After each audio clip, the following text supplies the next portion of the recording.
ABC 13 Eyewitness News at 11 starts now. Heartbroken. I just want my son back. A mother still mourning the loss of her son to a brain-eating amoeba found in the water in Lake Jackson. A boil of water notice is now in effect for residents there. We're going to break down everything you need to know. President Trump's personal finances are in the spotlight this morning. What he and Joe Biden are saying in response to the New York Times report on the president's tax returns. And finally, it's just starting to feel like fall out there. We love it. The live look from our memorial camera. You can't feel, you can't see, I guess, the cool air, but it is there. My wife and I were taking a walk this morning and we just felt it blow in. It was beautiful. Good morning, everyone. Welcome to Eyewitness News at 11 o'clock. I'm Art Rascon. And I'm Melanie Lawson. Let's get straight to meteorologist Alita Loresco with more on the first of two fall fronts making their way.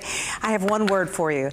Yes, yes. Not only you, Art, and your wife felt that, but many of my Facebook and Twitter followers talked about getting out there this morning and feeling the temperature readings. As soon as they hit the door, it was still warm and sticky, but you go out there, walk a little bit, and you felt that cooler air blowing in. Still feeling that cool down. In Houston, you're at 69 degrees right now. Galveston, frontal system trying to make its way through the area, still at 76 degrees, very breezy conditions. Here you can see the front has definitely made its way past Pasadena now. We're in the upper 60s there. Temperatures have tumbled in the Tomball area, 69. Compared to yesterday at this time, temperatures are running as much as 17 degrees cooler in Huntsville, 18 degrees cooler in Sugar Land. So you're right, it definitely feels so much better. There's still a few spotty rain showers this morning along that frontal boundary. The thunderstorms are out toward the east side of town, out toward Beaumont. Few of these rain showers now pushing across the northern parts of Galveston and Brazoria County, and then soon will be drying out.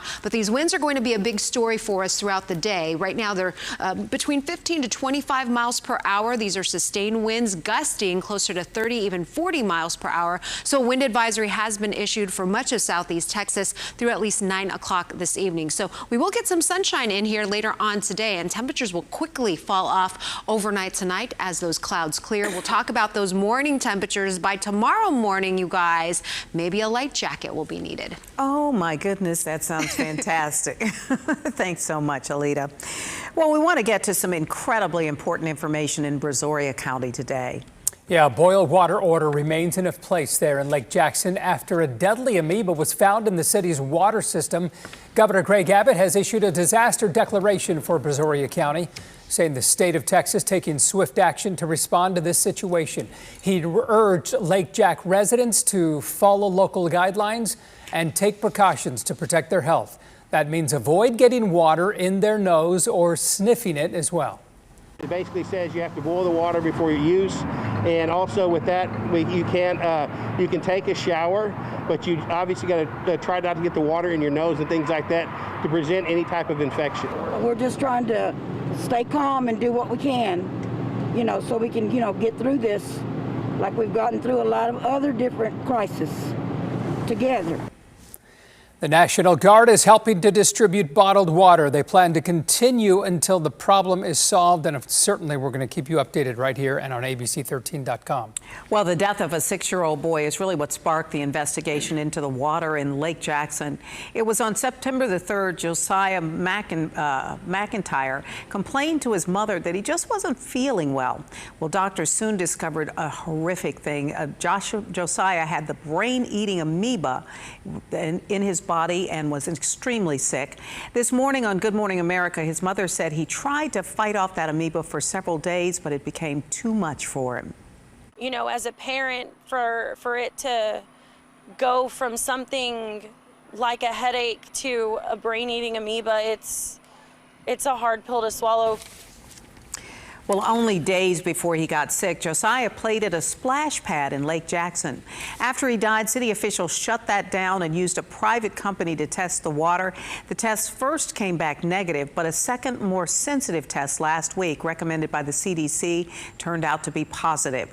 That amoeba was also found in a hose at the boy's home.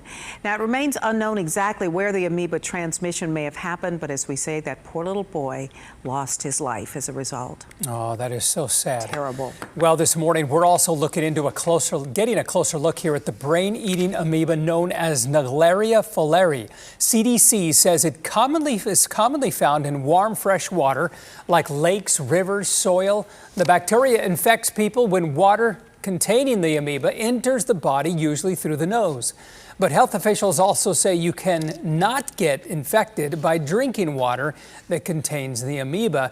Interesting, because at least in Lake Jackson, they have said that you need to boil the water, of course, just to be safe.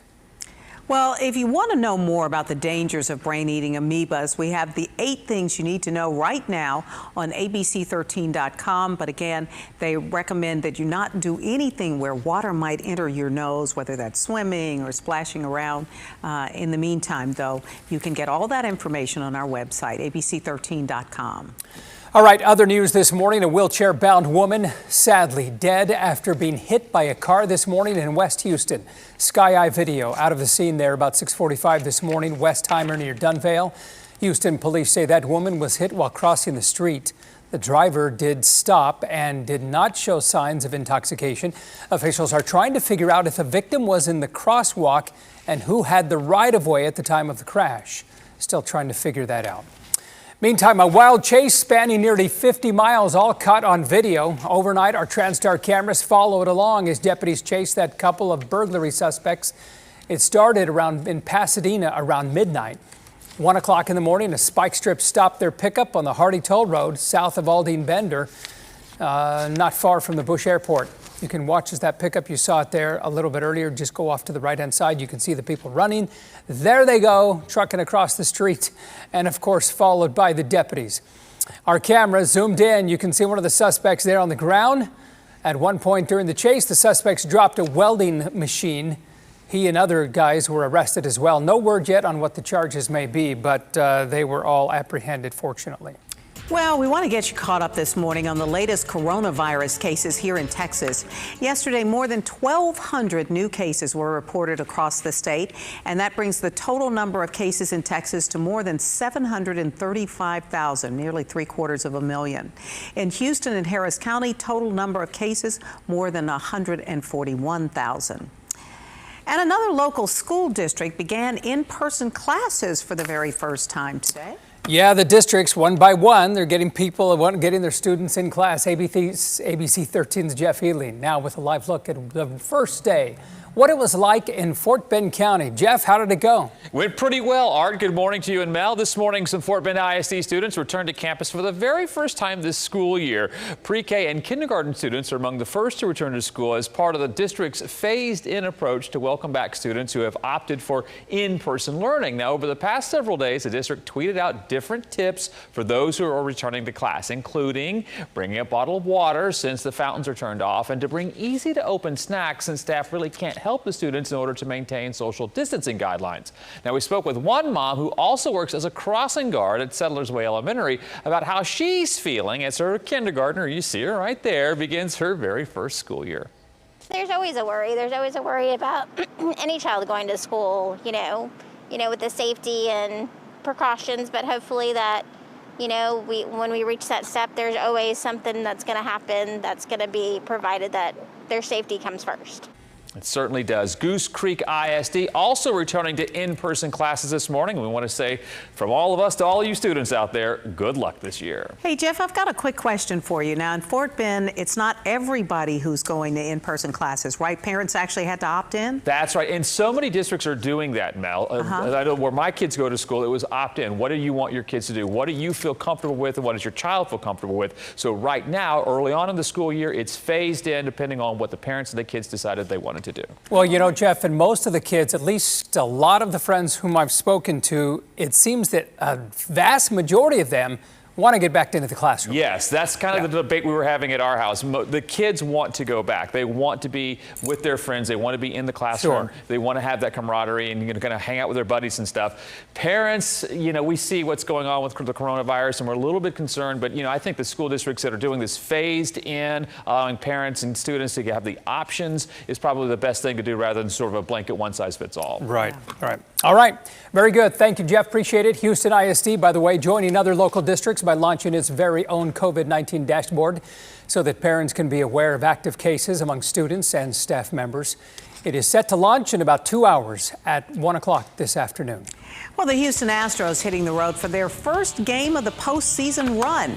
The Astros taking on the Minnesota Twins tomorrow in their 4th straight playoff appearance. Now, you can watch Game 1 tomorrow afternoon at 1, so Game 1 at 1, right here on ABC 13. Now, due to the game, our 3 p.m. newscast will not air on TV, but you can still watch it. It will be streaming on our apps like Fire and Roku, and of course on our ABC13.com webcast. Game 2 is on Wednesday. That one you can watch on our sister station, ESPN2. And if it's needed, and we hope it won't be, there will be a Game 3 on Thursday. Won't be because we're already advancing, not because anything. Right. Yeah. Very good. There you go. I want to be clear, right, Alita? Yeah. Well, up next, we've got some very important voting deadlines that you need to know so your voice can be heard in the upcoming election. Plus, the bombshell report from the New York Times alleging President Trump only paid $750 in taxes for both 2016 and 2017. The president now responding. Here's Alita. All right, we deserve it. This big drop in temperatures, almost 20 degrees cooler compared to yesterday, but here's a sneak peek for tomorrow. I did it. I put a jacket on it. We've got a light jacket in the forecast for tomorrow as temperatures dip into the upper 50s. You'll need those sunglasses. And yeah, you want to layer up a t-shirt underneath that jacket for sure. Highs still in the upper 70s. A closer look at the rest of the week coming up. Well, a bombshell investigation by the New York Times. Just incredible journalism here, shedding light on President Trump's taxes, saying he just paid $750 in federal income taxes for the year he ran for president, as well as his first year in the White House. Yeah, a lot of people talking about that today. ABC's Elizabeth Schulze is in Washington with the latest. The New York Times saying it obtained more than 2 decades of President Trump's tax information, uncovering data the president has so far refused to release, citing an audit. The documents, which have not been seen by ABC News, painting a very different image of President Trump's business empire than what he projects to the public. According to the New York Times, President Trump paid just $750 in federal income taxes in 2016 and 2017, and he paid no federal income taxes in 10 of the past 15 years. Mainly because he allegedly claimed he was losing more money than he made. Trump reportedly facing personal debt totaling $421 million, money coming due in a few years as he currently runs for re-election. Most of his core businesses, including his golf courses and hotel just blocks from the White House, report losing millions, if not tens of millions, year after year. Late Sunday, the president dismissing the investigation. Totally fake news. No, actually, I paid tax. And you'll see that as soon as my tax returns. It's under audit. But Joe Biden pouncing.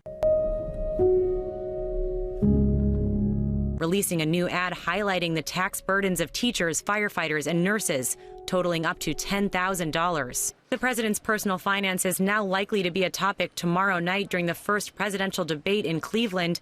Other topics will include COVID-19, the economy, and the Supreme Court. The candidates preparing for the high-stakes debate with tens of millions expected to watch from home. I'm prepared to go out and make my case as to why I think he's failed.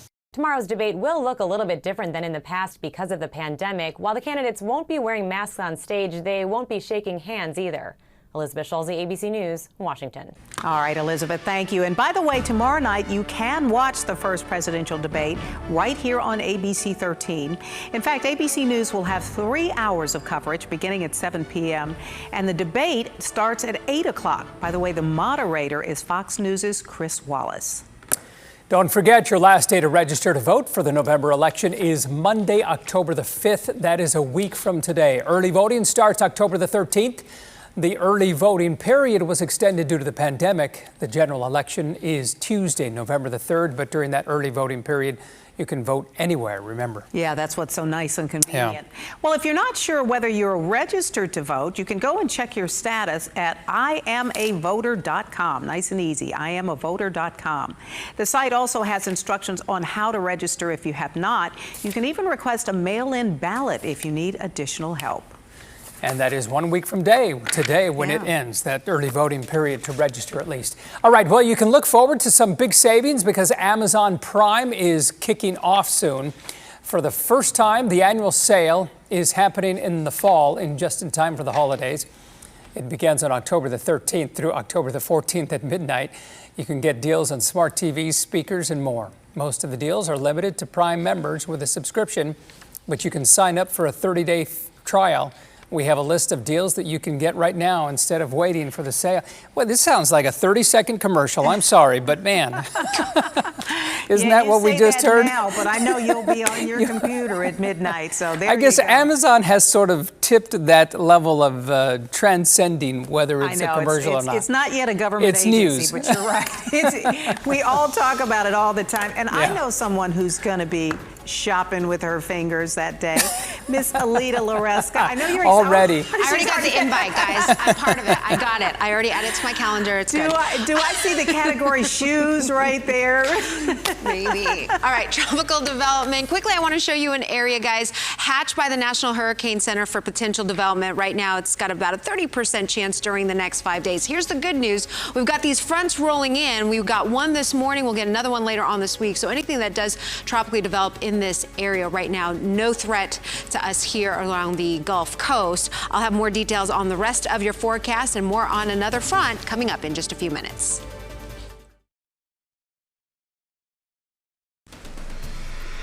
It's 11:22 on this Monday morning. You've got to be feeling it now. I mean, temperature readings continuing to tumble. 25 degrees cooler in Midland compared to yesterday. If you remember yesterday, it was really sticky out there. I know we were out and about playing some kickball at the park, and it was toasty temperatures in the low 90s. Not the case today. Most areas won't even reach 80 degrees. We're seeing those temperatures tumble into the upper 60s this morning. So this is actually running cooler than our initial forecast. We thought maybe we'd be stuck in the 60s for a couple of hours, but here we are approaching the lunchtime hour. We may not make it to 70 degrees. Upper 70s down toward Galveston, still very overcast this morning. The drier air kind of lagging behind the frontal boundary, but with that strong northwesterly wind, a lot of those clouds are going to get scoured out as we get closer toward the afternoon hours, and also once the evening kicks in, we'll see those clouds starting to clear. Breezy down along the coastline. We've got those winds at about 15 to 25 miles per hour, gusting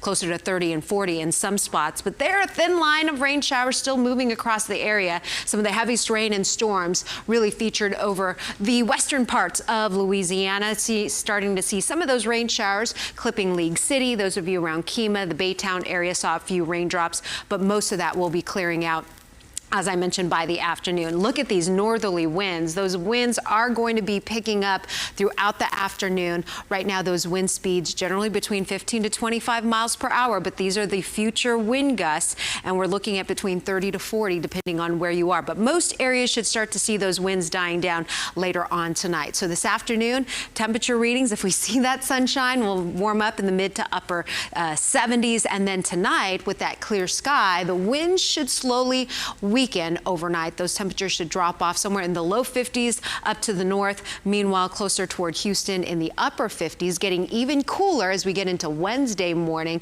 And this trend is going to continue because we've got another front that's going to reinforce the already gorgeous weather conditions. That reinforcement front takes us into the weekend. We won't see any changes, at least as far as rain, possibly by next Monday. 20% chance right now, with highs topping out in the mid to upper 80s. That's a look at your forecast for now. We'll be back on the other side of the break. Don't go away.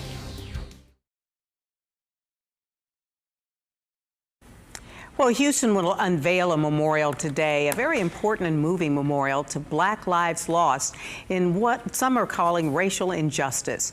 Officials will reveal the Say Their Names Memorial at Emancipation Park in the city's 3rd Ward today. George Floyd, of course, is among those from 3rd Ward. You're looking at video of the Floyd mural not far from the park. That memorial will be open to the public starting tomorrow during park hours, and it will be up until October the 13th.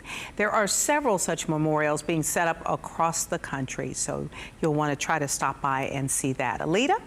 All right, quick look at final weather here. The clouds are a little bit more stubborn to clear out, the drier air lagging behind it. But with that drier air blowing in and those strong northerly winds, we will get some clearing here later on today. If we get enough clearing, we will see those temperatures pop up in the upper 70s, guys. Oh, my goodness. 77 for the high. Yowzer, that's fabulous. I saw 55 degrees sometime this week. Yeah, very nice. Right. We love it. Out my sweaters. Thank you, Alita. You're Have welcome. a terrific day, everyone.